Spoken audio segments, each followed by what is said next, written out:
Ma'am, please start. Okay. So, shall I start, ma'am? Yeah. Good afternoon, everyone. India has the high prevalence of sickle cell disease with over a million people affected, making it second highest burden globally. A significant portion of these individuals lives in tribal region, including states like Odisha, Jharkhand, Chhattisgarh, Madhya Pradesh, and Maharashtra. The government has initiated a mission, National Sickle Cell Anemia Elimination Mission, aiming to eliminate sickle cell disease as a public health issue by 2047. Keeping all these points in mind, Women Pediatrician Forum organizes a today's webinar where our star faculty, Dr. Pradeep Sihare sir, will talk on changing concept in the management of sickle cell disease, as well as we are going to launch our official publication, magazine of Women Pediatric Forum, that is We Connect, as a first part of this webinar. So, on this platform, on the behalf of Women Pediatrician Forum, I welcome you all and invite our National Chairperson, Dr. Sangeeta Lodha ma'am, for welcome address.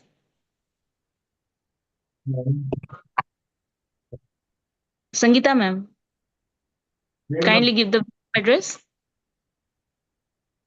Yeah. Good afternoon to all respected dignitaries and magnificent friends. On behalf of Women Pediatricians Forum, I, Dr. Sangeeta Lodha, welcome you all. Today, on the first part, we are going to launch our official magazine of Women Pediatricians Forum, and the topic this volume has given Accelerate Action, and which has been led by Dr. Poonam Bhatia, Chief Editor, and Dr. Aarti Kinikar, Madam. And on the part 2, we are going to present our webinar, which will be led by Dr. Pradeep Sihare sir, who has done lots of work in sickle cell disease, and he is coming up with the topic, the changing concepts in the sickle cell anemia management. So I welcome you all once again, and I request Dr. Namita to just for the further proceedings. Thank you. Thank you, ma'am. On the behalf of WPF, I welcome our today's chief guest, Dr. Chandra Mohan Kumar sir, Professor and HOD, AIMS, Patna. Our guest of honor, Dr. KP Sarbai sir, Central EB member, Dr. Rakesh Pardal sir, President CGAP. Our chairperson of today's webinar, Dr. Madhushri Deshpande ma'am, EB member, CGWPF. And I also extend my warm welcome to Dr. Pradeep Sihare sir, today's guest speaker.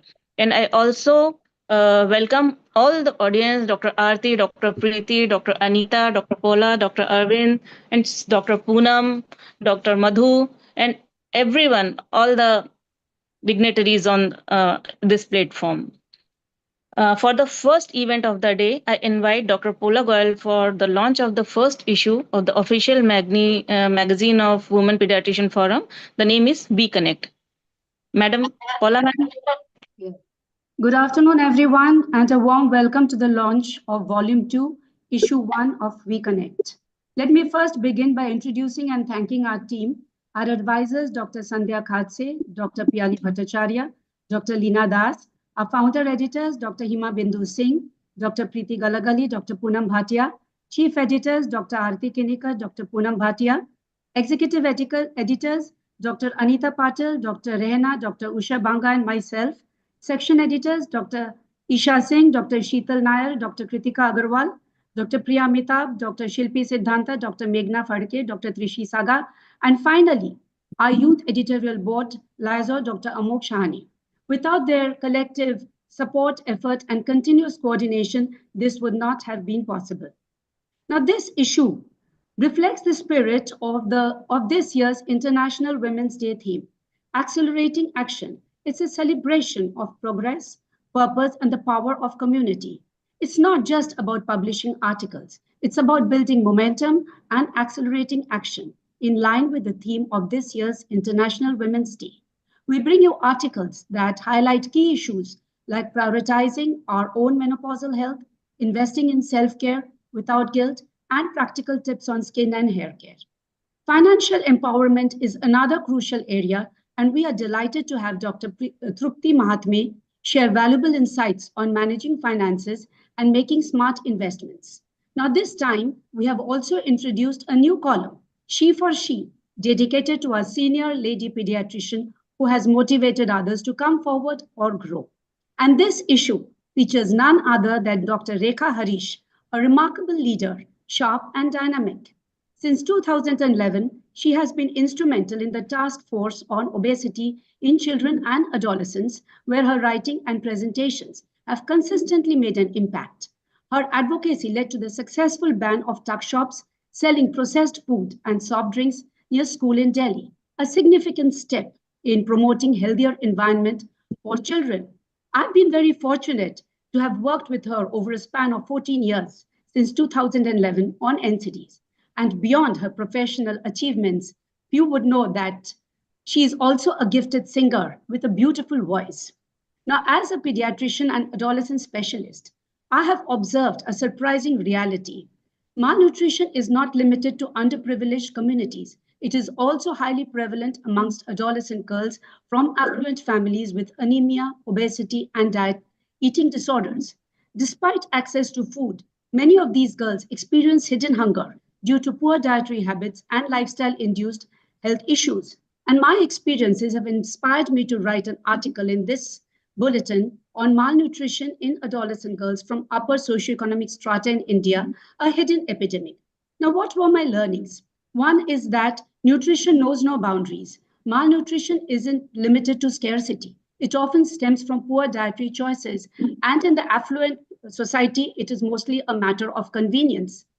Lifestyle and media influences because of social media and societal pressures, body image issues, eating habits, restrictive eatings, binge diets, they are all driven by unrealistic beauty standards associated with excessive screen time and sedentary lifestyle.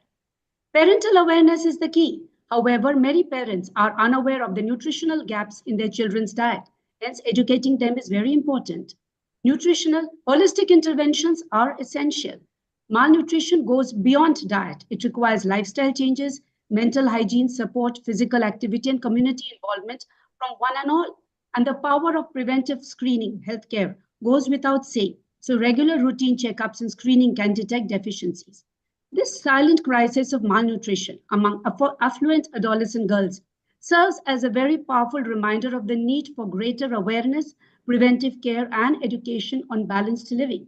And writing this article was both enlightening as well as deeply motivating.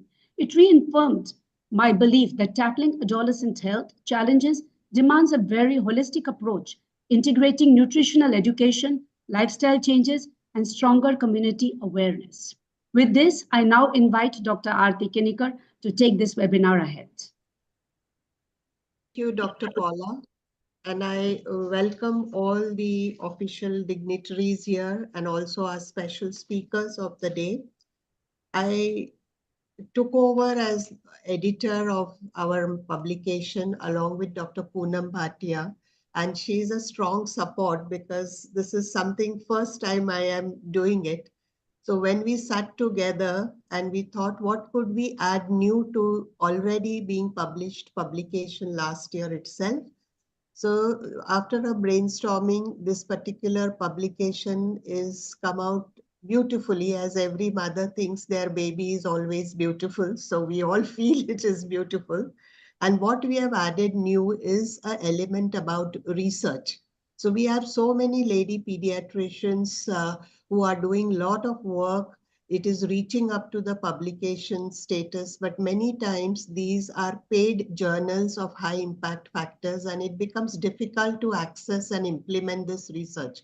So this time we have got a research article, which is from a young dynamic student of ours who has now finished her DM in pulmonology and intensive in Delhi, Dr. Sheetal Agarwal.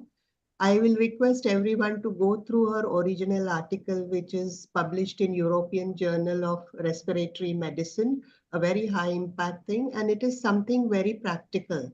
Like in cystic fibrosis, the mainstay is also physiotherapy, and she has highlighted the importance of video-assisted physiotherapy where you directly observe it. So that's one interesting article where this implementation could be taken forward to help the patients. The next article, which is close to the theme of our publication, that is Accelerate Action. And that article is published in PLOS Global Public Health. I am one of the co-authors, but there are authors from Haiti, India, Tanzania, and US. And what has been observed is that the leadership role of a woman in global health, what are the issues? Whether you are in India or any other part of the world, women face the same problem when they have to rise up to the level of a leader. We have so many leaders here in front of me who are doing very good work in IAP and otherwise and globally also. And what we observed is written in this particular research section. It was published, it was a study done in 2017 and 18, and it was published later in 19. So the problems are the same, right? Right from the issues when you want to hold a leadership job or position in a global health sector, it is cultural power imbalance. It also is institutional power imbalance, restricted agencies which are there. So this was a qualitative research which came up, and we have also written some solutions for it which could be implemented. And one of that is the robust reporting system. If you feel that there is some degree of injustice or harassment, and mainly we found that women are asking for help from women leaders to support them, to mentor them, so that as a group we all could rise up. And it also ends with saying that how we could implement all these issues. So these two sectors were now introduced for the first time. It will be continued in future. So all the women pediatricians, we urge them to send 2 to 3 articles which can impact other women pediatricians and the community at large, that they come forward and they would be published in the future publications. The other thing was last time Dr. Poonam madam had to work very hard for our cover page alone, probably. So this time what we did is we held a competition of undergraduates at BJ Government Medical College, Pune, and they are too active in their presentations. And at the end of this particular publication, we have all the entries which have come. The best one has been selected, and that you will see as the cover page of our theme year, which is Accelerate Action. This is an undergraduate student whose name you will find, and his feedback, and this thing you will be able to read it. So you can judge for yourself whether we were right in choosing his cover page. Also, we have got travelogues from Shilpa Aroskar. One of her qualities is when you are reading her article, you yourself will feel you are at the Mahakumbh. She has such a beautiful flow that you feel you are dipping in the waters along with her. So that's a very interesting article from Dr. Shilpa Aroskar. Of course, others, Dr. Paula has already elaborated. One more is about the women pediatrician from internationally, and that is none other than Shobha Shivaramakrishnan.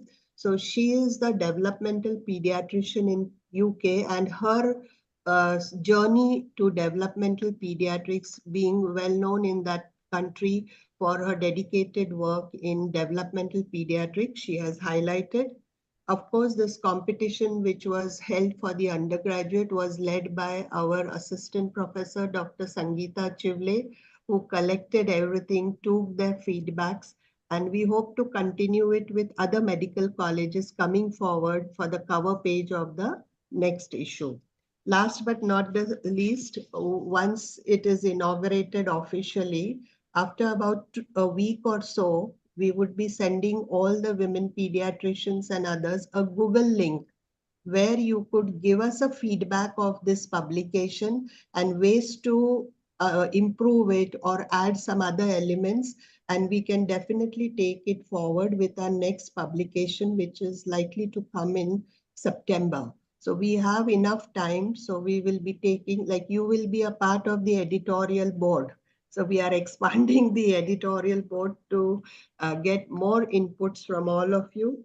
And I'm sure that all these hidden gems which are there in the Pediatric Forum group, we will be through this publication, bring them to light by connecting them with directly. So I'll end over here and I will hand over back to Dr. Anita now for the further proceedings, please.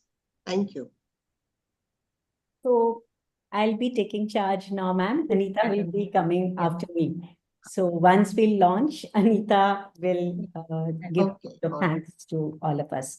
So good afternoon or evening to all respected seniors and dear friends. I'm truly grateful to all the office bearers of WPA for trusting me with this responsibility.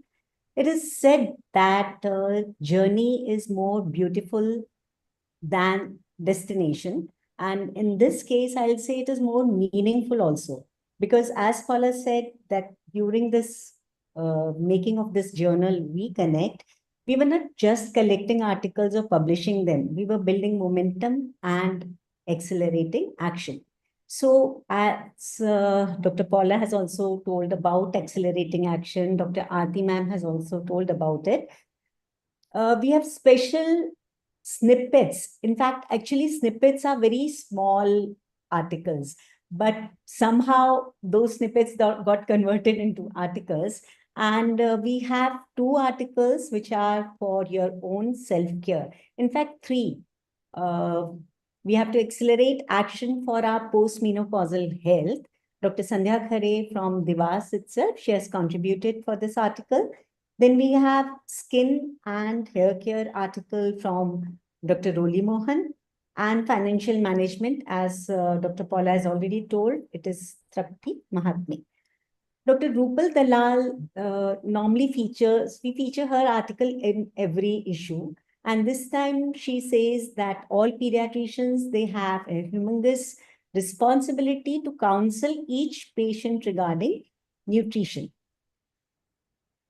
Madam has told you about She for She. Me, Dr. Preeti and Dr. Hima Bindu, we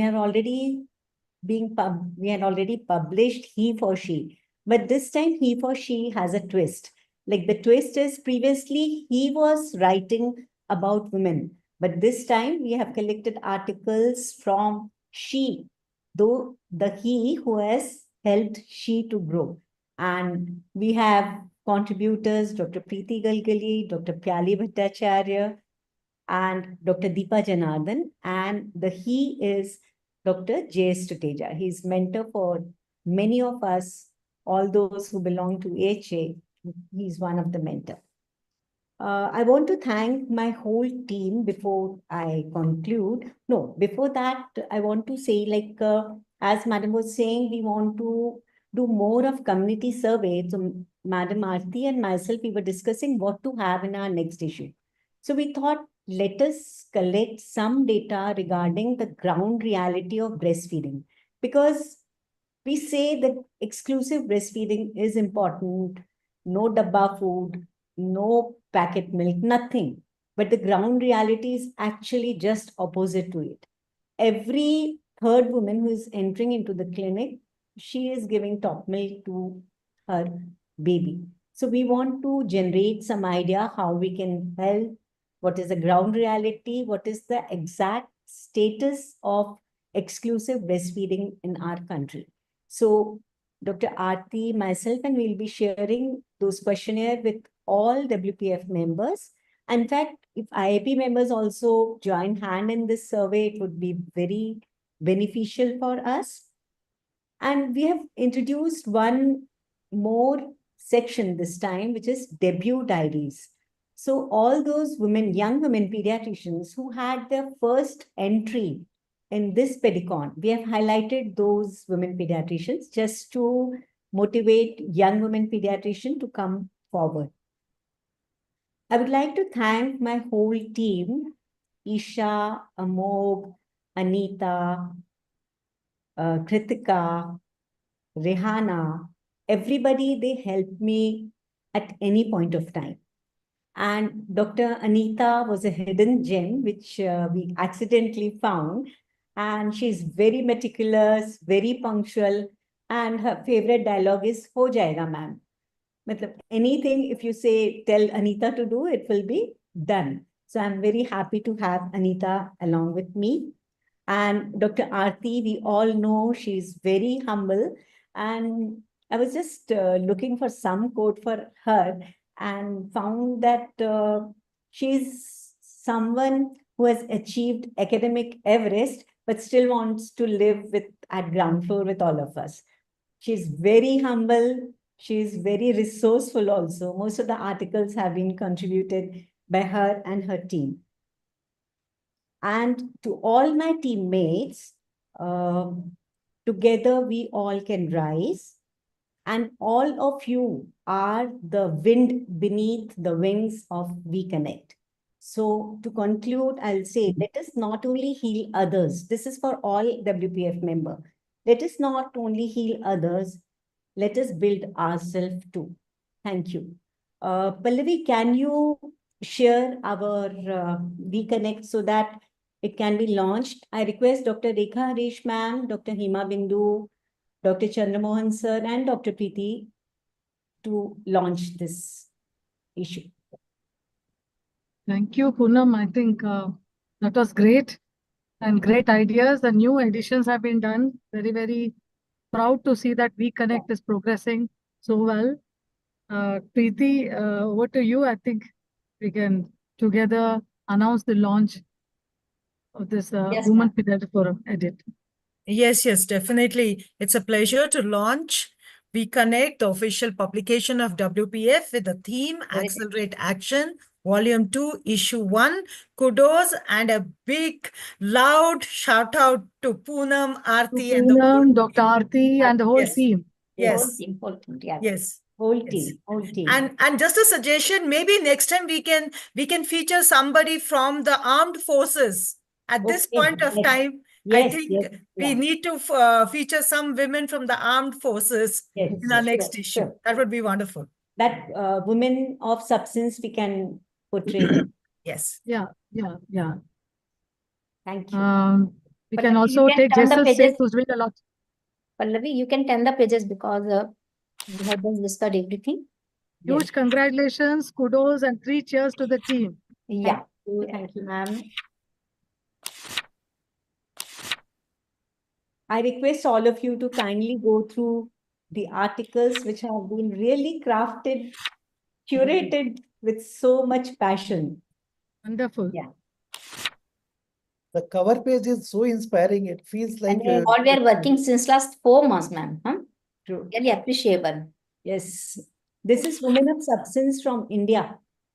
She is from Nasik. And, she's basically an uneducated, I won't say uneducated, but she runs her own hotel where she lends books to others. Yeah. Wonderful. This article, yes. Bhima Bhai. He for she. She for she, he for she, yes. Dr. Rekha Harish, yes. He for she is very good idea, Dr. Poonam. Yes, thank you. This is your own skincare and hair care. Financial literacy by Tripti. Where to invest, how to invest. Dipped and deep soaked in Mahakum, at Mahakum. Right. I was done. Hearty congratulations, Dr. Poonam ji, Dr. Thank you, Sangeeta ji, Poonam. wonderful magazine. Thank you for joining. Thank you, ma'am. Thank Yes, you. please, This is wonderful. these Very are nicely our printed and speakers. very attractive photographs also, na? Very Yeah. attractive. Pallavi, can you just wait, turn back 2-3 pages? Anita, can you speak about our achievers? This is very impressive. Thank you so much, sir. Anita, just wait at this page only. Anita. Congratulate all women achievers. So here we have some achievers which we have taken. So Dr. Elizabeth, she was honored with 2 prestigious recognitions at centenary celebrations. Dr. Neelam Mohan, madam, she was delivered 2 prestigious orations in Kenya. Then Pallavi, turn the page. Yeah. So Dr. Ashna was honored with the best oral paper presentation at Kenya. Then in Women's Era magazine, Dr. Neelam Mohan madam shares her inspiring journey. Plus, she was talent woman of the nation. So congratulations, madam. So next we had Dr. Preeti Galagali, madam, is taken as elected as a Vice President of Southeast Asia of International Association for Adolescent Health 25 to 28. So congratulations, madam. Dr. Pyali has been honored with Women of Excellence. Dr. Shailaja Mani honored with Super Women Award. Yeah. Dr. Nirmala Joshi was felicitated by Deputy Chief Minister Brijesh Patel on release of 60th Coffee Table book, which was autobiography of Dr. Nirmala Joshi. So congratulations, madam. And Dr. Prabha Kher was honored with the Women Achievers Award 2025. So congratulations to all the achievers of women.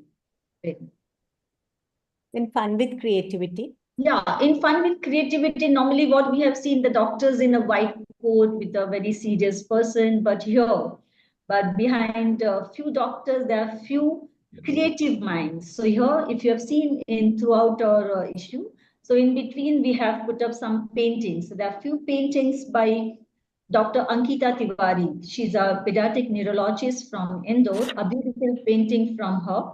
Dr. Usha Banga, a senior pediatrician from Gwalior, has a deep passion for writing. Madam has written a book, Munna Munni Ka Tanman Kaisa Sajaye. It's a wonderful book. And she writes a small articles and stories in Swadesh newspapers on children mental health.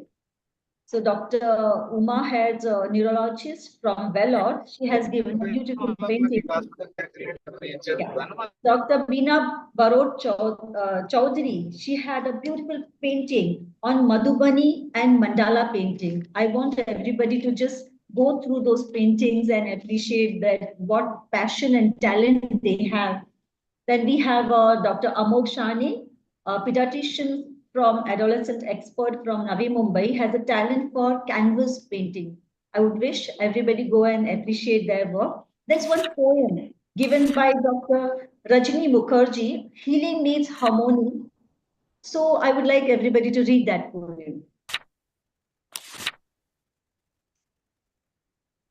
So now we come to Pearls of Wisdom. Okay. Pearls of Wisdom by Dr.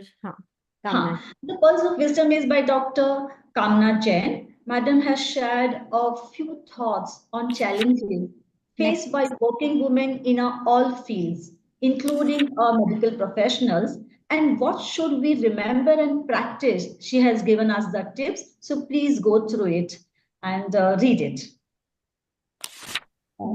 I request Dr. Rekha Harish ma'am also to comment on it. Yeah. At the outset, I am really, really thankful to you all from the core of my heart for remembering me, thinking of me, and including me in this journey, which is starting with its maiden caption and she for she. It's really very, very heartwarming, and I wish that this brilliant and innovative and creative team works harder and gets more laurels and brings out the international achievements also. I just wanted to say a few words. In moments all, your grace was shown, a seed of care, so gently sown. Where silence stood, your words took flight and turned the darkness to the light.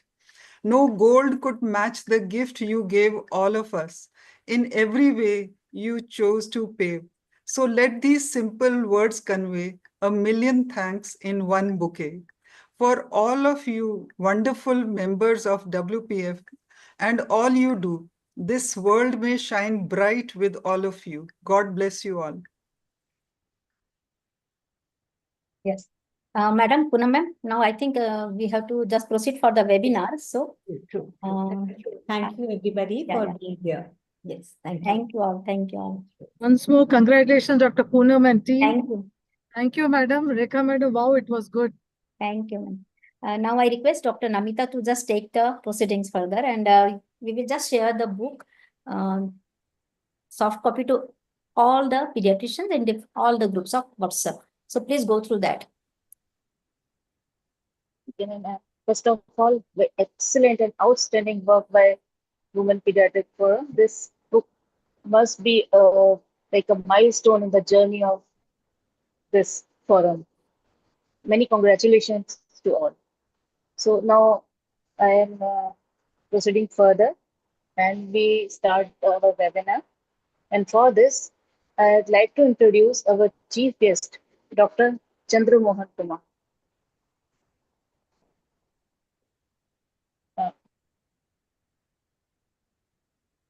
Sir is having a very impressive and scintillating academic background. At present, he is professor in HOD Pediatrics, AIIMS, Patna, and he has keen interest in pediatric hematology, oncology, adolescent health, and vaccinology. He held many positions in Central IIT and member of vaccinology subfaculty. He has many publications, say 55 papers in international and national journals, and wrote many chapters in various books. He is associated editor, postgraduate journal of pediatrics and adolescent medicine. He is EB member of Indian Pediatrics from 2017 to 19, member of Independent Ethics Committee of IAP, and he was subject expert CDSCO and DCGI and Pharmacovigilance Program of India. He was also awarded scholarship to attain the second Afro Advanced Vaccinology course at Johannesburg from 3rd September to 12th September 2018. Sir, we would like to hear your blessings. So please say some words. Thank you. Thanks for inviting me. And I'm really honored to be part of this group.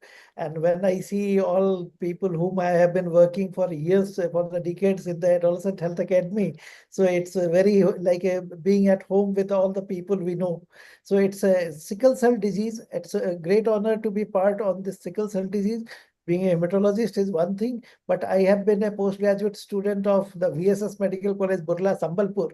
So that was the hotbed of sickle cell. So during our PG days, every day we had the sickle cell in all forms. So I am very glad since then in last 25, 30 years, a lot of changes has happened. So it's good to be part of this webinar where we will be discussing the recent trends and changes in the sickle cell management. Thank you. Thank you all. Thank you, sir. For the next, I introduce our guest of honor, Dr. KP Sarvai, sir.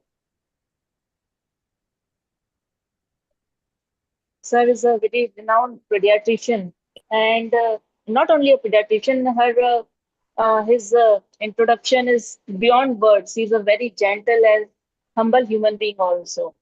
At present, he is holding executive board member Central IIT, and he was chairperson of Central Zone Pedicon 2024, chairperson Neurology Chapter IIP 2019, Honorable Secretary Neurology Chapter from 2013 to 16, and he held so many posts in the IIP. He was a divisional coordinator for UG quiz for 6 years and organizing chairman and secretary for 8 national conferences of subspecialty chapter of IID. He wrote many chapters in IAP Book of Neurology and Frontiers in the Pediatric Neurology. And he is scientific chairman of State Conference, Korba, Raigad, and Rajnandgaon. Sir, please say some word of wisdom. Thank you. Thank you, Namita. Honorable Chief Guest of this session, Dr. Chandra Mohan, President of CGAP, Guest of Honor, Dr. Rakesh Padal, Dr. Sehare, the expert speaker, Dr. Madam Deshpande, Dr. Namita, Dr. Poonam, Dr. Sangeeta, my seniors and fellow colleagues. It is truly an honor to be before you all in a gathering dedicated to sickle cell anemia, a condition which affects the thousands of lives in the country in general and Chhattisgarh in particular. It will be a pleasure listening to Dr. Sehare, who is an authority on this subject. Sickle cell anemia is not just a medical condition. It is a daily challenge faced by the individual and the families. It reminds us of the importance of awareness, early detection, and accessible healthcare. Many of us may not realize the physical, emotional, and financial burden this disease actually carries, especially in the underserved communities. With events like this, we not only update ourselves, but we also stand in solidarity with those affected by this particular condition. Let us remember that the progress in managing the sickle cell anemia, it depends on both the medical advancement as well as the social support. Screening programs, genetic counseling, and affordable treatment can make a world of difference. Equally important is the recognition we extend to the parents, patients, and their families, offering them hope, strength, and promote that they are not alone in their fight. Together, we can foster a community where early diagnosis is routine, stigma is erased, and every individual with sickle cell anemia has access to the care and support they deserve. Thank you. Thank you very much. Thank you, sir. Now moving ahead, I introduce our guest of honor, Dr. Rakesh Pardal, sir. Sir is practicing pediatrics since 2007, and he was CMHO and civil surgeon from 2010 to 2020. He is president of Chhattisgarh Academy of Pediatrics, and he won Best Red Cross Volunteer of State Chhattisgarh for best work in the field of sickle cell anemia for 2 consecutive years, that is 2006-07 and 2007-08. And he was vice president of IUP State Chhattisgarh and received many facilitation from the state health department for holding first position in the state for family planning and immunization. And his big contribution in the pediatric health services and major achievement in COVID-19, we established the quarantine centers and 240 bedded COVID care centers. So I invite you to say a few words. Thank you, Namita. Am I audible? Yes, sir. Sickle cell anemia is very dear to my heart. I have worked so many years in the field of sickle cell anemia diagnosis and treatment at my hospital and in the district. I am very glad that Pradeep Sihare, who is my batchmate and the best friend of mine, and we have done MD together at Bhopal Medical College and MBBS from Jabalpur Medical College. He is the main speaker of today's evening.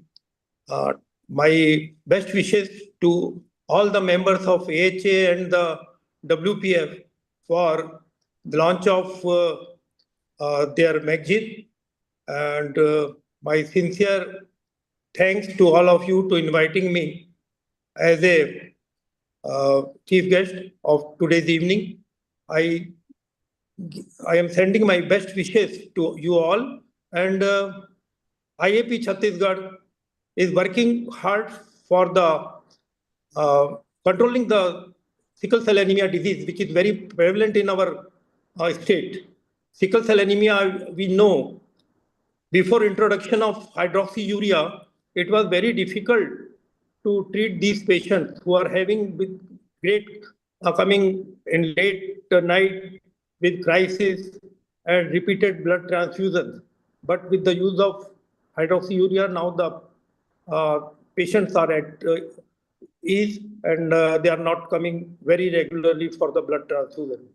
And I am very hopeful that my friend Pradeep Sihare will tell us more updates in the field of sickle cell anemia treatment. Thank you very much, Namita and the whole team, Dr. Sangeeta, for inviting me as guest of honor for today's platform. Thank you. Thank you, sir. Now for an introduction of chairperson, Dr. Madhushri Deshpande ma'am, who belongs to Bilaspur. She is the most energetic person of Chhattisgarh IAP as for now, and her energy is infectious. She just had for knowledge, कल शाम को उनका cataract का operation हुआ, and उनका commitment ये है कि वो आज शायद हमारे साथ में है.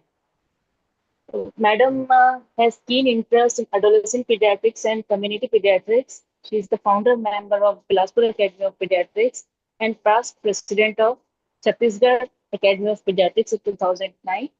She has been master trainer for various adolescent programs of Central HA and past president of CGHA in 2021. She has been faculty in state and national conference adolescent conferences, and she contributed to module on life skill for adolescent and wrote a chapter in IAP textbook for adolescent medicine in 2024. She has 42 years of experience in general as a general pediatrician and 18 years as an adolescent advisor. She has received Academic Excellence Award CGAP in 2008 and recipient of Gold Medal for topping FCGP exam of IIM. Ma'am, hello. Deshpande ma'am, are you here? Yeah, I am there. Yes, Good ma'am. afternoon. Ma'am, can you introduce our speaker of today? Yeah. Good afternoon, Please. everybody. Yes. I'm audible, Namita? Yes, ma'am. Yes, ma'am. Yes. Ma'am Pradeep सहारे sir का CV present कीजिए. हाँ, yeah.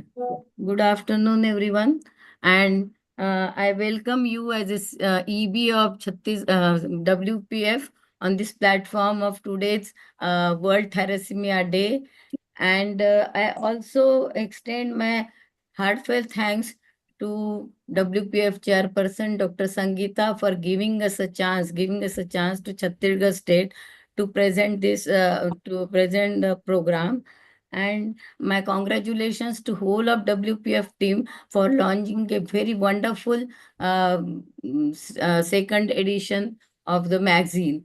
And with this, today's speaker is Dr. Pradeep Siare, a good friend of mine. He's from Bilaspur. He is born, brought up, educated, and practicing since last 43 years in the area of Chhattisgarh. And I think because he came across the pain, agony, grief, and the sorrow along with the debilitating conditions the sickle cell disease patients they do, so it may have inspired him to work from them, and he is tirelessly working for them since last 43 years. He has to his credit lot many laurels. He is a member of National Pediatric Asthma Guidelines, IAP by Asthma by Consciences. He is a national trainer for ATM and ARCTM.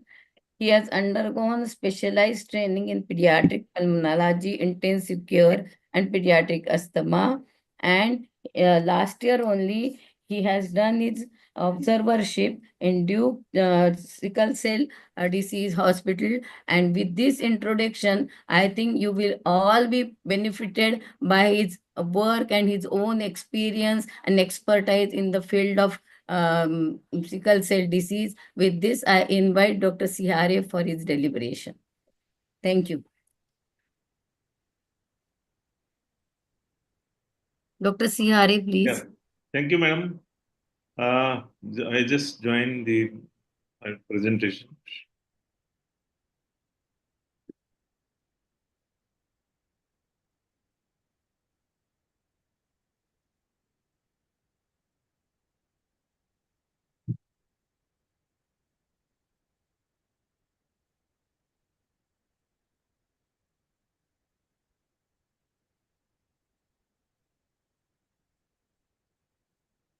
Can you see my presentation? Sir, please slide slow more.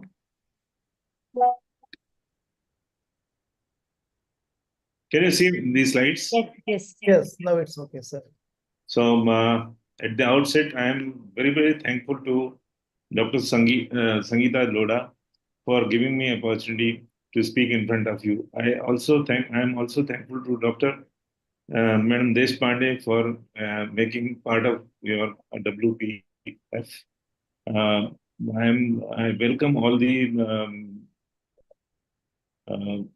chairpersons. I welcome Dr. Chandra Mohan, who is the chairperson of this talk, and Dr. Sarabhai, who is EB member from Chhattisgarh, Dr. Pardal, who is president of the Chhattisgarh state, Dr. Namita as a moderator, and Dr. Poonam Agrawal, and all the dignitaries and the stalwarts of the WPF. WPF is working so nicely. They have um, uh, they are publishing these magazines. I was not knowing. I'm sorry that I was not aware of it, but this is wonderful, which we have seen just now. So, not without wasting my time, over time, I will just go to the slides. Yeah. Go to the slides. Dr.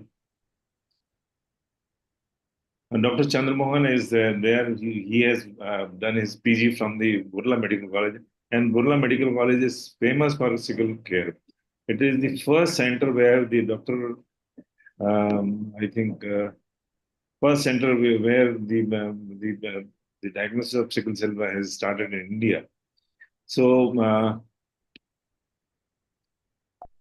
my topic is changing concept in the management of sickle cell disease.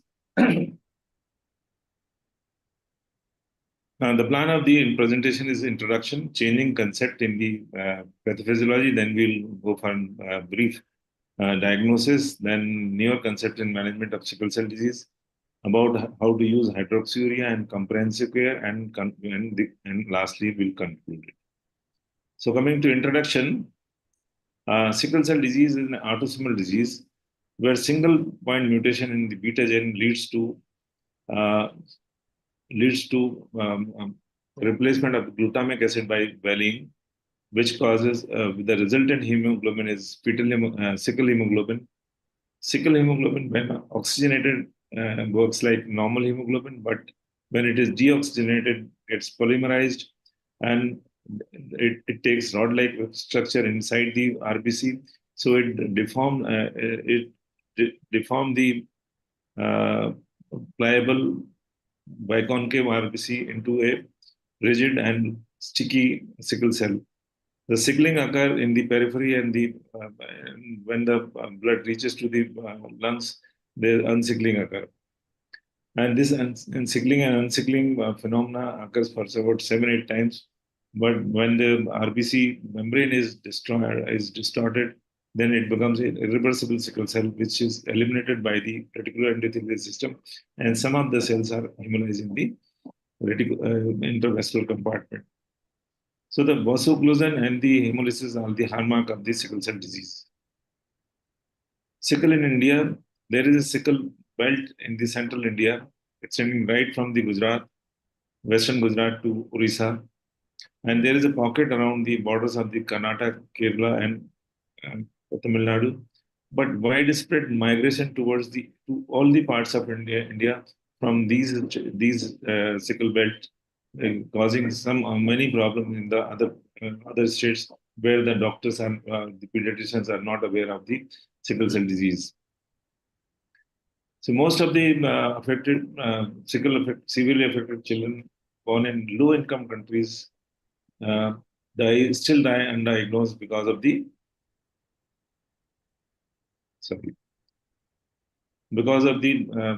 bacteremia, meningitis, acute chest syndrome, splenic sequestration, and that is called as natural elimination. And look at those who survive have poor quality of life. This is 18 years old girl, this is 15 years boy, and this is 16 years old girl. They have delayed puberty and very poor quality of life. So coming to the developed countries, on contrary, developed countries who are doing neonatal screening, comprehensive care, and using hydroxyurea, most survive well into adult life, and the life expectancy is more than 60 years with better quality of life, and in the Western countries like America and the European countries. They are also doing genetic counseling and prenatal diagnosis, and reducing the birth of sickle cell patients. And intervention is improving the sickle cell survival in Western countries like US and Belgium.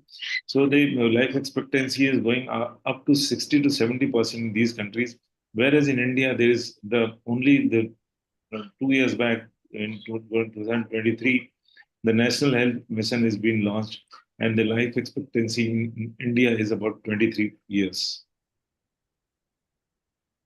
So sickle is a neglected field of research in India, and was never taken seriously by the pediatricians, physicians, hematologists, and policymakers and the politicians. We still believe that it is a hereditary disease, occurs in tribals, and there is no cure of the disease. Recently, government has launched the program that is National Sickle Cell Anemia Mission Elimination. Last year, Dr. Deepti Jain, who is a sickle cell expert from Nagpur, presented India's sickle situation in American Society of the Hematology conference at San Diego. Most of the scientists were wondering who still believe that this is a problem of African population. We are not encouraged to do research. All the funds are going towards Africa. Our scientific papers are not taken seriously, and we also doesn't get encouragement from India. There are, Madam told me that there are hundreds of Indian hematologists in US, and they still believe that the Indian sickle is a very mild sickle disease, and there is no problem. It is confined to only the tribal areas. In 1949, Linus Pauling discovered that the sickle cell gene is monogenic disorder, and scientists were confident that they will conquer the disease within few years. But 76 years has gone, and still we don't have any clue to eliminate sickle cell disease. Dr. Jyotish Patel, who is a sickle doctor at Bardoli, he is saying since in 1993 that sickle is not simple, and I just appreciate his efforts. And I know that sickle is also not is not simple till date. But there is some change in the Indian scenario with the increase in the non-specific support, like with the increase in economy, education, health facilities, vaccination. The pediatric fatal disease is changing into adult fatal disease, and the pediatricians are not taking care as we should do. We are just giving the conservative treatment to these patients. It is our duty to give them better care and to prevent the chronic organ damage so that they become productive adults. About 20 to 30 years back, the death rate was high and the birth rate was high. So the population of the sickle cell was stable. But with the increase in economy and the health facilities, the death rate is decreasing. The birth rate is increasing, and because of the natal and antenatal care, and the survival of the sickle cell is also increasing. So in the coming years, there will be explosion in the population of the sickle cell disease patients, and it will decrease only when we will start marriage counseling and antenatal care. So in coming years, we will see more sickle patients. Changing concept in the pathophysiology of sickle cell disease. In last 20 years, 30 years, there is a lot of progress in the sickle cell understanding of the sickle cell disease. Of course, the vasocclusion and the hemolysis are the hallmark of the sickle cell disease, but they are not able to describe how this avascular necrosis, leg ulcer, and the retinopathy and the priapism and this thing and pulmonary hypertension is occurring in these patients. So in 2014, it was realized and it was confirmed that there is complex interaction between the blood cells, vascular endothelium, and the plasma factors, which causes chronic persistent aseptic inflammation of the vasculature.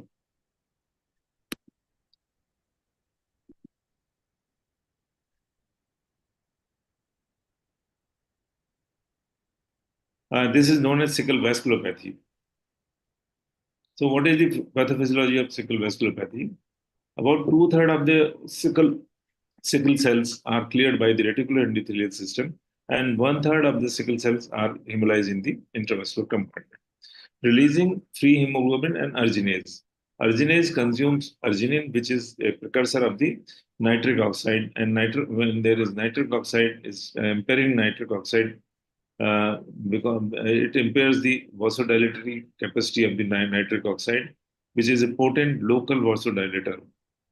And the heme produces reactive oxygen radicals, which causes activation of the endothelium and release, and the endothelium become it is leukocyte adhesiveness is there, so leading to chronic persistent inflammation, vaso-occlusion, and when the then reperfusion occurs, again the endothelium gets injured.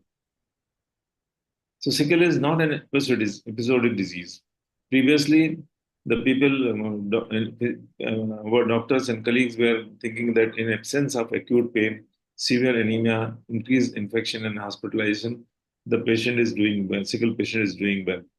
But we were not aware of the things which are going under the iceberg, that is chronic organ damage, which is continue in even after which starts after 6 months of age. So sickle cell disease is not an episodic disease. Now sickle cell disease is known as chronic persistent inflammatory disease that is sterile. The evidences are persistent. First is persistent hemolysis. The hemolysis continue during health also. The evidences are chronic hemolytic anemia, elevated indirect bilirubin, reticulocyte count is high, LDH is high, and the lifespan of the sickle cell is only 10 to 20 days, which is compensated by the hyperexpansion of the bone marrow and extramedullary hemopoiesis. Polymerization occurs daily during health, whether it culminates into vaso-occlusion or not, leading to continuous chronic organ damage. Sickle vasculopathy, persistent inflammation of the endothelium causes proliferative changes in the intima and the mucosa in the smooth muscle, leading to progressive vasculopathy and narrowing of the blood vessels. It starts just after the age of 6 months. And it is more dangerous than the diabetic vasculopathy. Diabetic vasculopathy occurs at the age, say about after 40 years of age in uncontrolled diabetes. And the mechanism is same as that diabetic vasculopathy. The increasing infection, the sickle has tendency for the increased infection, and that spreads very rapidly because of the functional asplenia, which starts just after 6 months of age, and by the age of 5 years, it is 94%. Because of the crowding of the damaged red cells, which interferes with the splenic macrophages function and remove bacteria, viruses, and particles. Reduce IgM production by the marginal cells and the ineffective opsonization of the capsule organisms. Autosplenectomy occurs by the age of 10 to 14 years. Because of the slow circulation in the spleen, there is increased oxygen extraction, and frequent vaso-occlusion leads to ischemia, infarction, and necrosis of the spleen. Chronic organ damage, so subclinical hemolysis, vaso-occlusion, and progressive vasculopathy all causes chronic hypoxia, avascular necrosis of each and every organ of the body, and it is continued irrespective of the severity of the disease, whether the patient has symptoms right from the birth or the patient doesn't have symptoms at all. So many times we come across that the patient has come with the avascular necrosis of the joint, and we take history and find that the patient never had any problem of sickle cell disease. And sometimes the patients are not convinced that it is because of the sickle cell disease. So we do test, and we confirm that it is because of the sickle cell disease. So the symptoms, the problems of the sickle cell disease is mainly the sickle crises, which are sudden, unpredictable, and life-threatening. Vaso-occlusive crisis, splenic sequestration, anemic crisis, acute chest syndrome, stroke, bacterial sepsis, meningitis, priapism, hematuria are the crisis which can be life-threatening.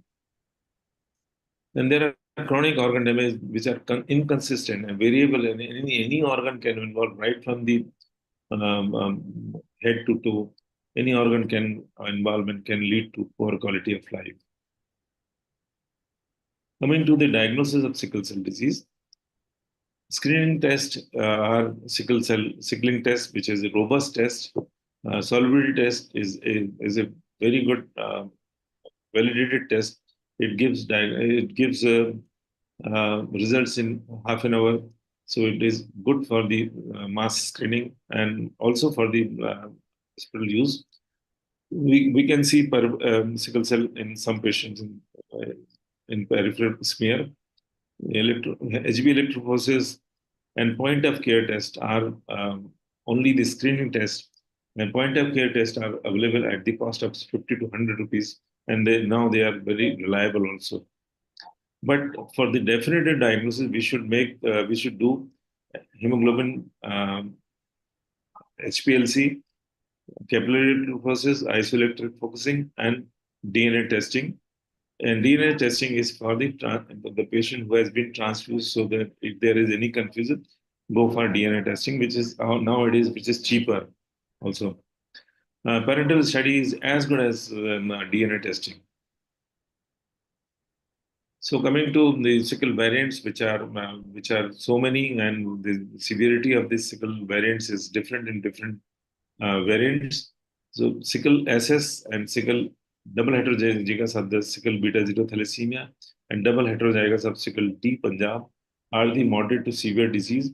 The hemoglobin ranges from 6 to 11 gram, and they are the main culprits of the main disease. Sickling is also positive in sickle beta plus thalassemia, sickle E, and sickle C. They are mild to moderate disease. Sickle C is not present in India.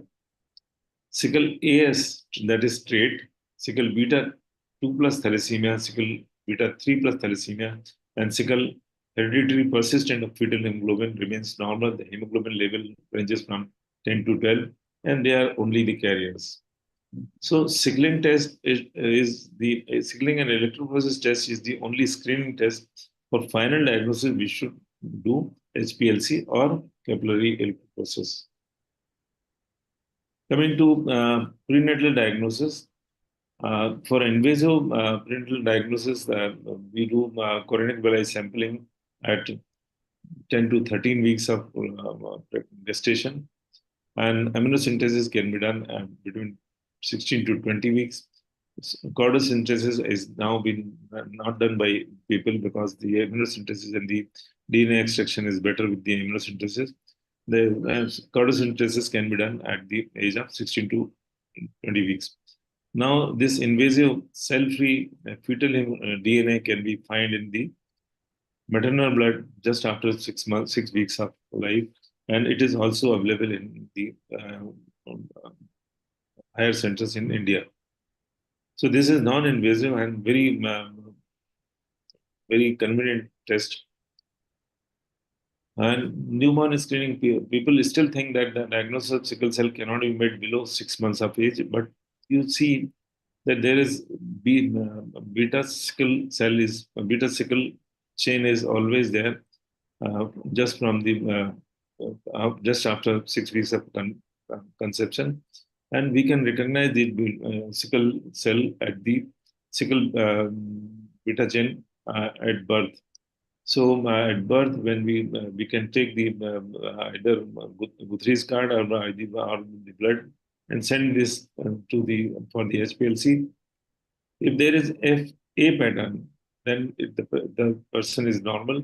If there is FS pattern, then it is sickle. Or FS pattern also occur in beta 0 thalassemia because the delta hemoglobin starts after birth. Starts appearing after birth. Sickle FAS, that is sickle trait, and if the FS is more and SA is less, then sickle beta plus thalassemia, and this is sickle D, that is double heterozygous of the sickle D. So sickle trait remain normal; they are only the carriers. They may get problem in very high altitude, scuba diving, strenuous exercise, and extreme climate like very hot climate or the very cold situation. So coming to the newer concept in the management of the sickle cell disease.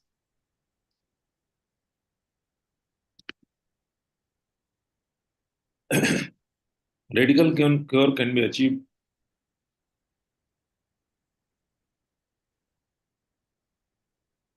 Radical cure can be achieved by the HSCT, that is hematopoietic stem cell transplantation. Previously, it was recommended in those patients who are not responding to hydroxyurea or comprehensive therapy.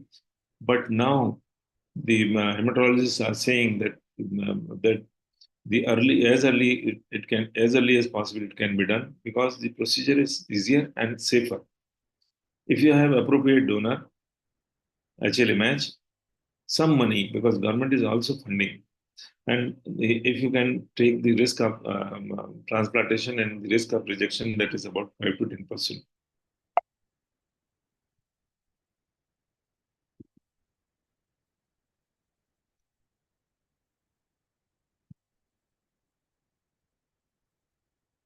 Casgevy gene editing.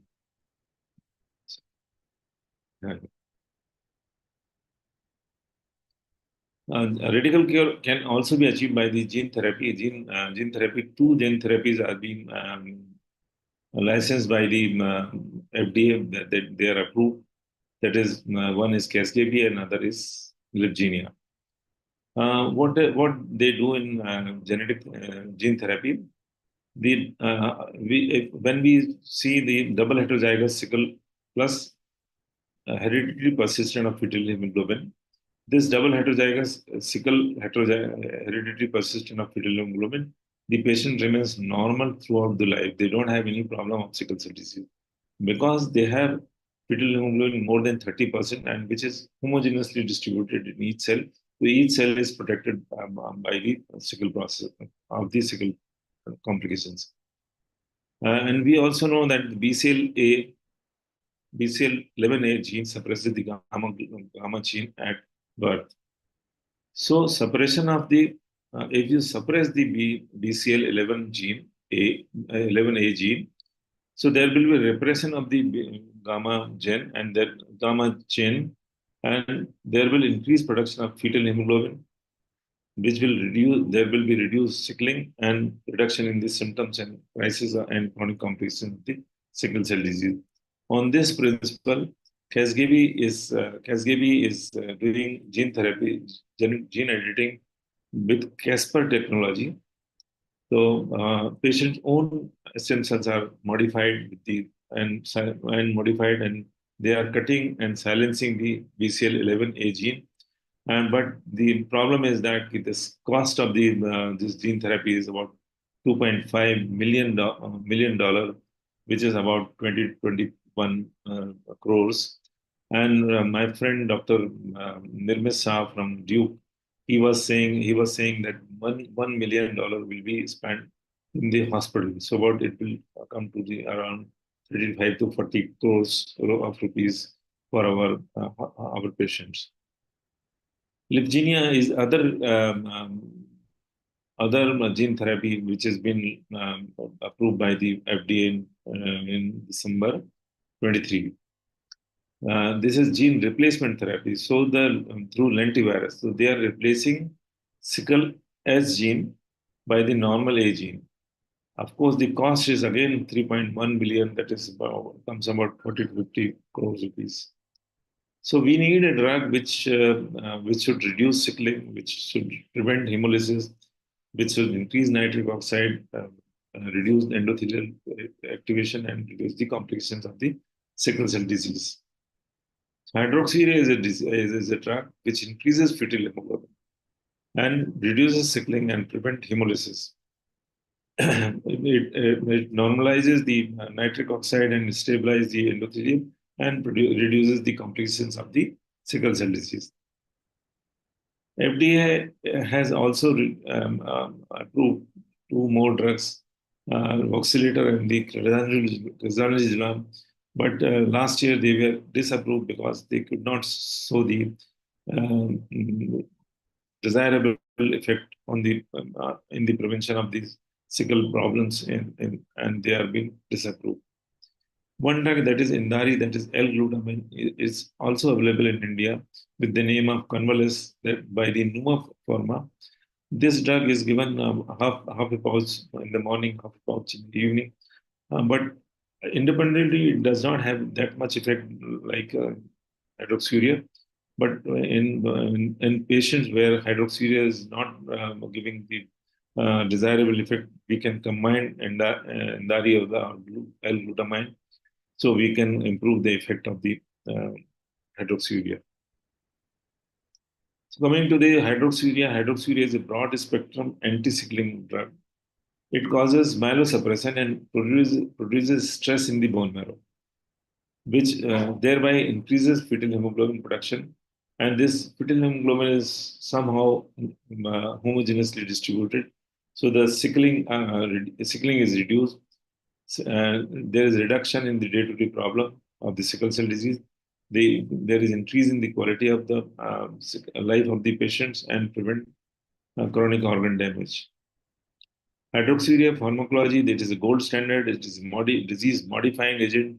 It alters the natural history of the disease, sickle disease, and preserve and even reverse the organ damage.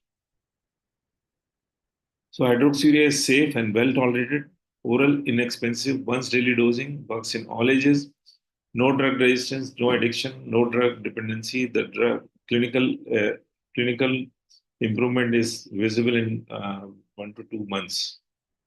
This is the timeline of the hydroxyurea, which has been started from 1984. And now there are thousands of studies which has proven that the hydroxyurea is very effective. This is the famous baby hugger study, which was double-blind placebo-controlled trial done in Boston from a multicentric study, which was done in the infants aging from 9 months to 18 months. And they have concluded that the drug is very safe even in infants. This was the study which we did at Bilaspur with the help of CSIR. And upon this basis, the DCGI has approved hydroxyurea in December 21. So hydroxyurea dose start with 20 milligram per kg once daily dosing, and you can increase if the response is not there. So by every 3 to 4 months, you can increase by 2.5 to 5 milligram up to maximum 35 milligram per kg per day. The minimal effect, there is debate between the minimal effect and the maximum tolerance. Dr. Deepti Jain is using minimal 10 milligram per kg, that is minimum dose. But our aim in our center, we aim for the maximum effect, whether it is achieved by the 10 milligram, 20 milligram, or 35 milligram. So we go for the maximum effect, but that is our priority. So sickle is a heterogeneous disease with variable manifestation and variable heterogeneous response. And we need to search the optimum dose for each individual. The patients are advised to get attached to hospital for regular follow-up, adjust the dose and according to the response. Variable symptom, there are variable symptoms, possible transient myelosuppression with hydroxyurea, which we must look for, and there are poor responder to the hydroxyurea. Liquid preparation are not available, and one which is available, which is going to cost so much. So before going for the baby hugger study, in Boston, 2 studies was done, and they approved, and they concluded and approved that the hydroxyurea solution made it at home in the room temperature normal water. You add capsule by opening the capsule, they add the powder. And by adding this powder, the solution is stable for months. And they have assessed the chemical and functional stability of this liquid, which can be used for months together. So what we do, we ask the patient to open 4 capsules and dissolve this in 20 ml of water. Then the solution is 100 ml, 100 milligram per ml. And so if the child is 10 kg, the child can take 2 ml or like this. So adverse effects are of the sickle cell disease. The only side effect of the hydroxyurea is the transient reversible bone marrow suppression. If the WBC count comes below 2000 and the platelet count below 80,000, stop the drug for 10, 20 to 15 to 20 days and redo the counting. Generally, the counts come normal and restart the drug. No long-term adverse effect has been documented till date in the world, like leukemia or cancer, because hydroxyurea is an anti-cancerous drug and people are afraid of using this drug. Monitoring every 2 to 3 months, we should monitor for general well-being. The WBC count should be between 2,000 to 5,000. The MCV should be around 100 because fetal hemoglobin containing RBCs are large. So if the fetal hemoglobin, the size of the RBC is increasing, and so that it proves that the fetal hemoglobin is increasing. So we keep the fetal hemoglobin MCV around 100. It may go up to 20, 125, 26, but that is okay. And platelet count should be more than 1 lakh. We monitor liver function test and renal function every year. So previously, hydroxyurea was indicated in only the acute illnesses, but now hydroxyurea is indicated in all sickle patients, whether after the age of 9 months, whether he is symptomatic or not. If the patient is symptomatic around 6 months of age, you can start hydroxyurea after 6 months of age. Daily dosing is necessary. So coming to hydroxyurea underutilized. There are abundant evidence and many studies that hydroxyurea is safe and very effective. Many healthcare providers have inadequate knowledge about the hydroxyurea, and there is unrealistic fear. It is an orphan drug or disease, an orphan drug, and it is not promoted by the pharmaceutical companies. So that is also one reason. Coming to management and the management of the sickle cell disease and comprehensive care. Sickle disease is a lifelong treatment, and sickle needs lifelong treatment and monitoring. Cure can be achieved only by the bone marrow transplantation and the gene therapy. But by that time, we should take care of the patient day-to-day problem to prevent acute complication and prevent chronic organ damage through comprehensive care and the continuing monitoring. So we are doing comprehensive care, and we are promoting the obstetrician to do newborn screening so that we can start treatment by the age of 2 months. Other things we will discuss in subsequent slides. Before going to comprehensive care, I would just like to say that blood transfusion is required in sickle cell disease, but it is highlighted.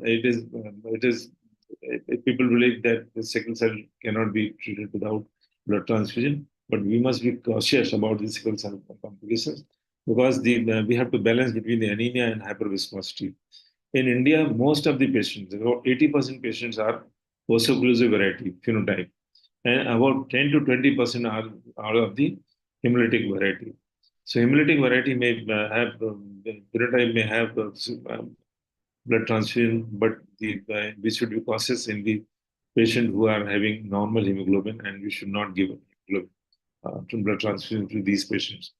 So this is the flow chart. If the hemoglobin is low and retic count is low, then the diagnosis of aplastic anemia can be there. You have to give blood. If the hemoglobin is low and retic count is high, that means we are losing some blood and the bone marrow is hyperactive.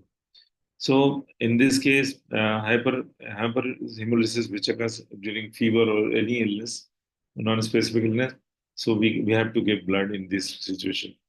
And if there is history of sudden pallor and increase in spleen, and if we make the diagnosis of splenic sequestration, be cautious, because you have to give only, you need to give only 5 ml per kg of RBCs, pregnant RBCs. Don't give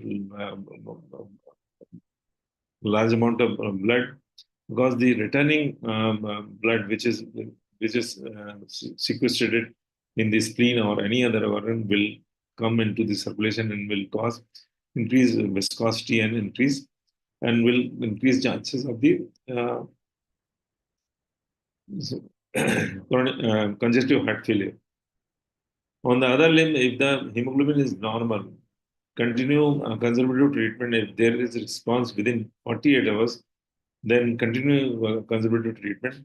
If there is no response in 48 hours, so our aim will be to reduce the sickle hemoglobin percentage of that person. So what we do, we are doing GAZL is a technology which gives a quantitative assessment of these sickle percentage. So we get this sickle percentage. If the sickle percentage is very high, then let is about more than 70-80%. So we would like to reduce this sickle concentration by 30 up to 30% of this sickle and replacing it by the normal adult hemoglobin. So we do partial exchange transfusion because of the constraints. People cannot afford and may not be able to arrange blood. So sometimes we do total exchange transfusion. We don't have the apheresis machine. So apheresis is the ideal, which is very convenient and can reduce fetal hemoglobin by sickle hemoglobin by 30% in 2 to 3 hours. That is ideal. That should be done. And this exchange should be done with the whole blood. Blood transfusion is not indicated in vaso-occlusive crisis without significant anemia, because it may cause hyperviscosity. Partial exchange is better, or total exchange is also better. So in our center, we are following about 1,000 patients, out of which 900 are sickle homozygous. Beta thalassemia is 150 patients, and sickle D Punjab are 9 patients. In 2024, we have distributed 148,000 hydroxyurea capsule at a subsidized manner. This is the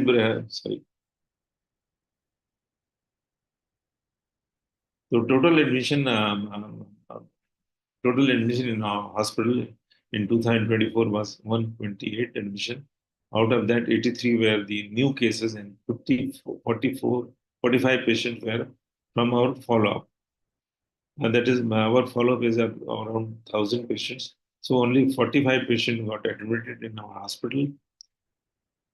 And if we break up these follow-up patients, 45 patients, only 27 has vaso-occlusive crisis, pneumonia was in 6, and anemia was in 6, and splenic sequestration in 2 patients. No acute chest syndrome and no serious complication has been admitted from our follow-up patients. We have indoor care unit level 3 ICU, and we are giving treatment, free treatment to all the sickle patients under Ayushman Yojana, and we do partial and manual exchange transfusion. And there were 2 deaths from our follow-up, because they were defaulter and they went for the alternative medicine, and when they came, they were on MODS. We could not save them. So during first visit, we stabilized the patient. History is taken. We look for the coexisting disease, confirm the diagnosis by the HPLC.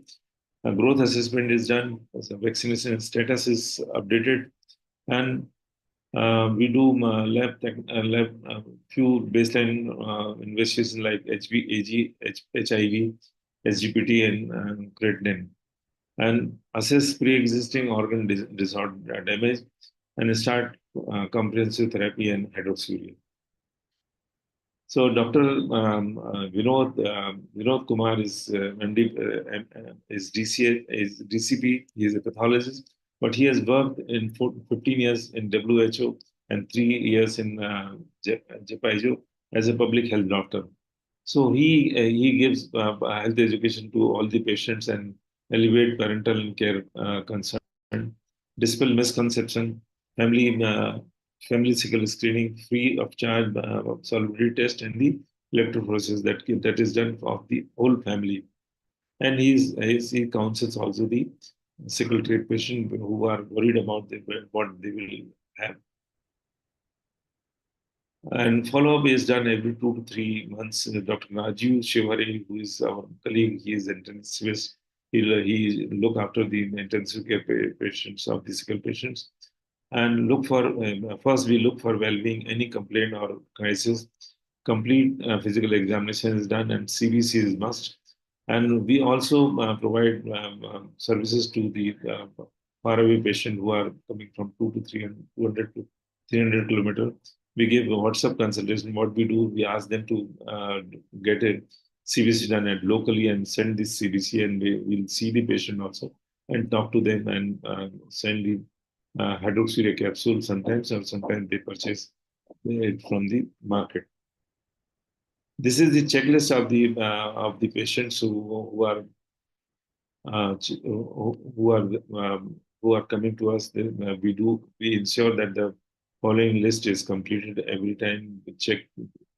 And this is the diagram which has been given in the file of the patient.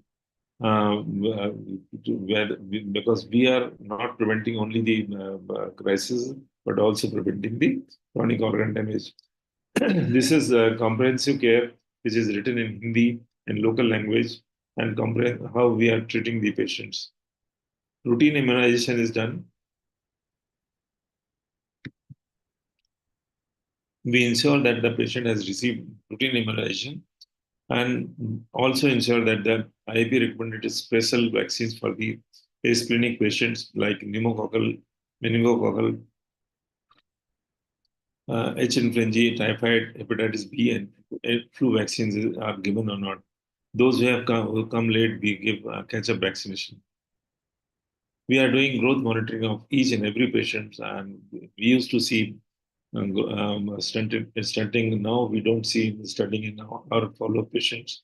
When patient come first time, and it's about 18 to 16 years with the stunting and the delayed puberty, we give them testosterone in male and estradiol in female for the delayed puberty, and the results are very good. We give a home management plan for pain. This is the pain ladder. This is the fever ladder, which we give them so that they can go to local practitioner and slow this ladder and get SOS treatment for minor illnesses. We make a pedigree chart, and we give why we are asking them to come follow up. We have given this OPD flow chart so that they can come and they can finish their work efficiently. And we have given warning signs. We have given warning signs to them. We explain them, and the patients are. These are the warning signs. And the follow-up chart. This is the follow-up chart, and other records are keeping in the digital form in the computers. So this is the patient is responding to 15 milligram per kg of hydroxyurea, and he never had crisis since last 16 years. His hemoglobin is going up to, sometimes it's going up to 14 grams, 13, 14 grams, you can see. And we also do camps for the prevention and monitoring of the chronic organ damage. So the early camp is there. Previously, we used to do 1 or 2 camps, but now every month, one Sunday, we are doing a sickle camp for the monitoring of the chronic organ damage.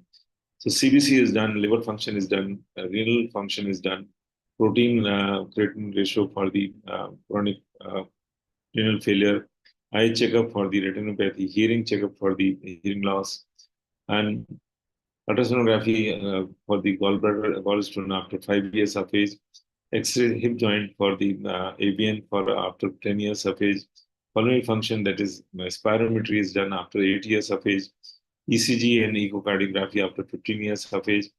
And TCB we are not doing because we don't have the acumen and we don't have the machine also. So whenever the patient is at least is at risk, so we send this patient to some hair center. So comprehensive care is helping our patients. Children are healthy. There is no day-to-day problem. They are happy and active like other children and competing with them physically and mentally.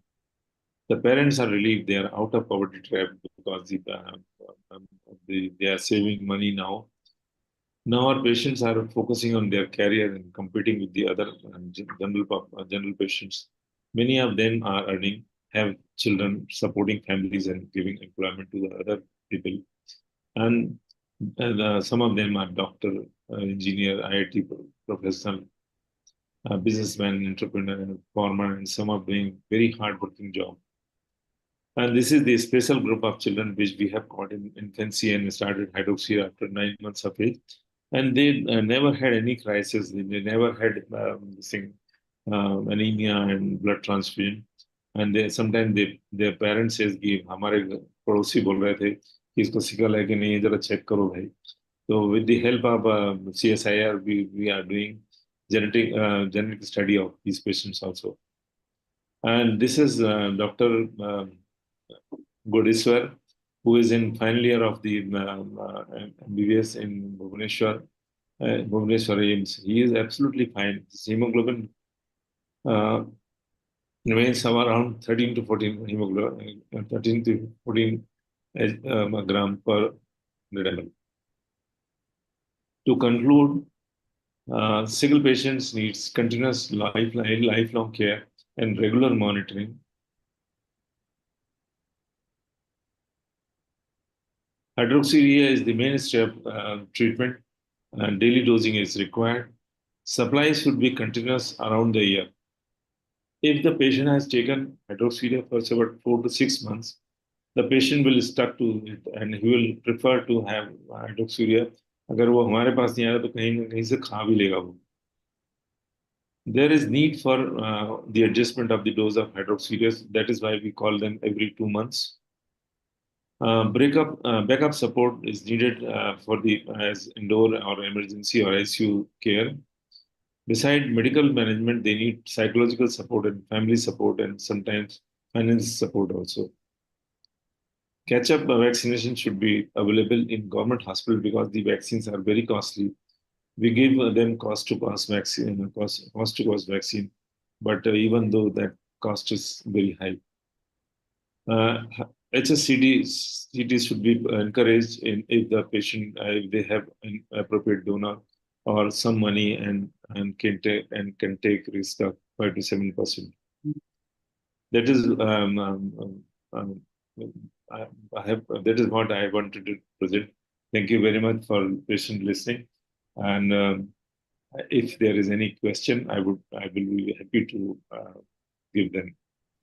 Thank you, Pradeep sir. You have completely covered the whole the sickle cell disease with the diagnosis, treatment, and you made us walk through your center where we saw what the things you have done over the years and how good care you are taking of the children with the sickle cell disease. I'm really glad that I can hear you completely. And this is the one which is going to be useful for all of us. So as you remembered that in Burla was the center where when the Graham Sargent started research. So first time we heard somebody from Jamaica has come to our college and has started a lab there.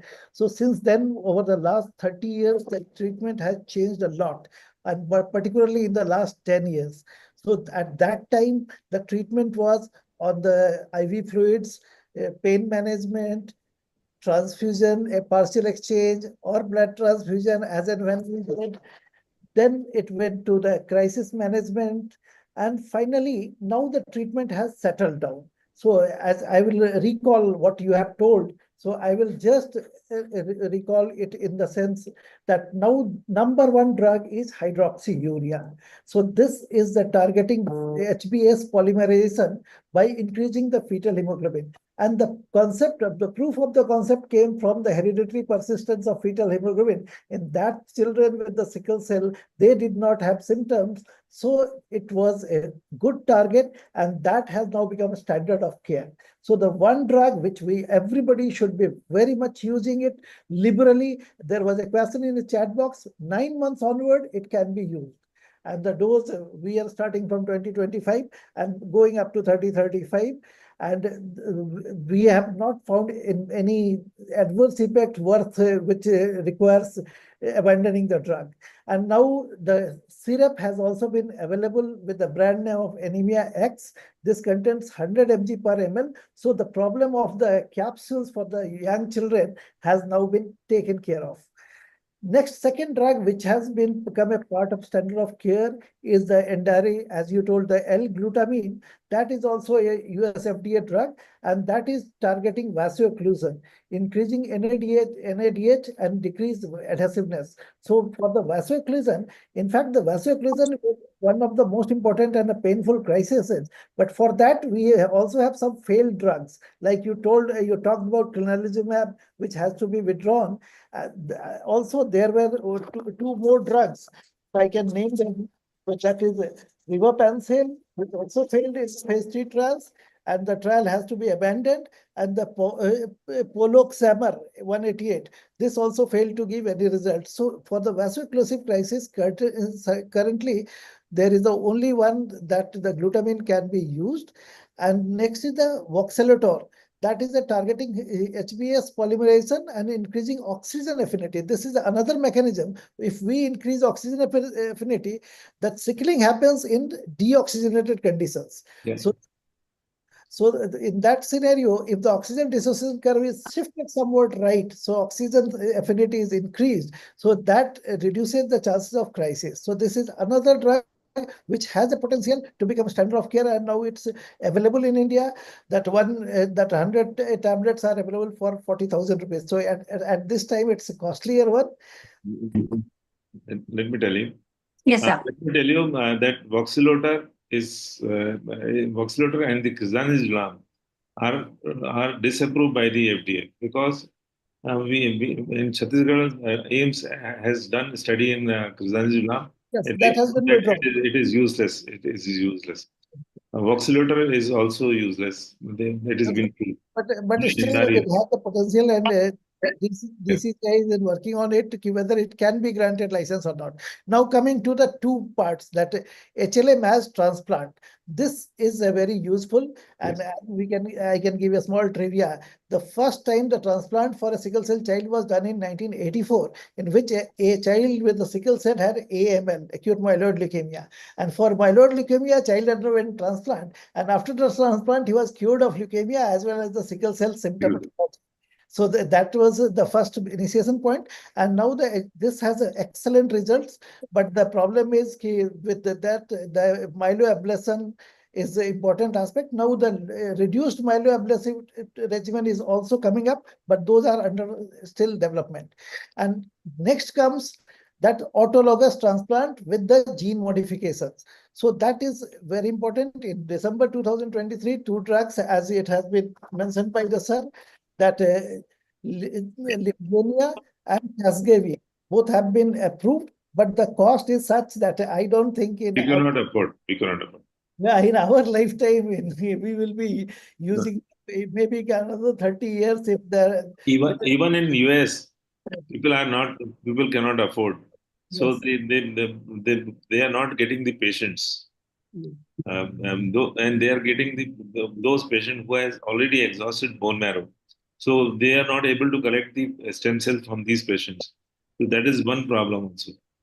So then comes to prevention. As we know, it's a heterozygous, it's a homozygous conditions where autosomal recessive, so that genetic counseling and prenatal diagnosis has a role. And the government of India has gone in a full-fledged to have a more and more diagnostic facilities, prenatal setups. So I believe that is the way to go. So that way we can improve our general condition, particularly in the belt you told.